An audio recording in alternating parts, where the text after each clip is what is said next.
काश्त करने लगा हूँ। तो मेरे लिए बहुत मसला हुआ, जो मैंने हाल जो लगाए उसका ख़र्चा भी मुझे मेरी खुट्टी में पड़ा, और जो मैंने बीज डाला वो भी मेरी खुट्टी में पड़ा। तो मैं वो काश्त करने लगा हूँ, दोबारा आपको दिखाऊंगा कैसे काश्त कर रहा हूँ। तो ये देखें, ये वाला चारा है, ये देखें ये किस तरह उगा है। जो बीज भी सही मैंने डाला, तो मेरे लिए ये बहुत बड़ी प्रॉब्लम हुई। ये मैं ट्रैक्टर पे ऊपर बैठा हूँ, तो अभी जो है ना ये मैंने गेयर लगाया है, तो ये मैं चलाने लगा हूँ।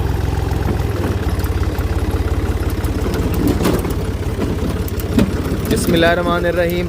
मैं ट्रैक्टर जब चलाता हूँ ना, तो सबसे पहले मैं दुआ पढ़ता हूँ, सुभान अल्लाज़ी सखर अलाना हाज़ा व मा कुन्ना लहू मुक़रिनीन व इन्ना इला रब्बिना लमुनक़लिबून।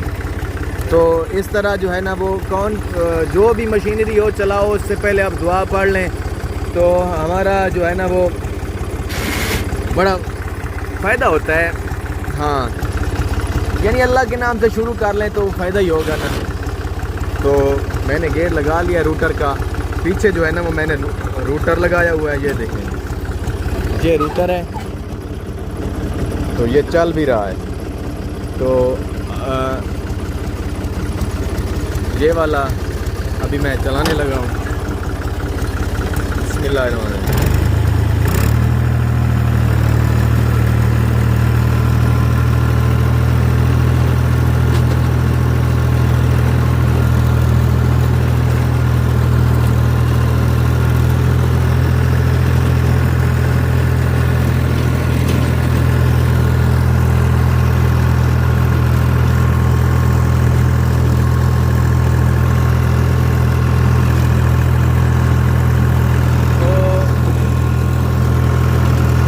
चक्कर मैं लेके जा रहा हूँ, वापसी के जो चक्कर होगा वो मैं आपको पीछे से दिखाऊंगा।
ये देखें कैसा चक्कर आया है, ज़बरदस्त आया है ना।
ये मैंने ऊपर उठा लिया है चलते हुए रूटर को। ये ऐसा करना नहीं चाहिए, नुकसान होता है।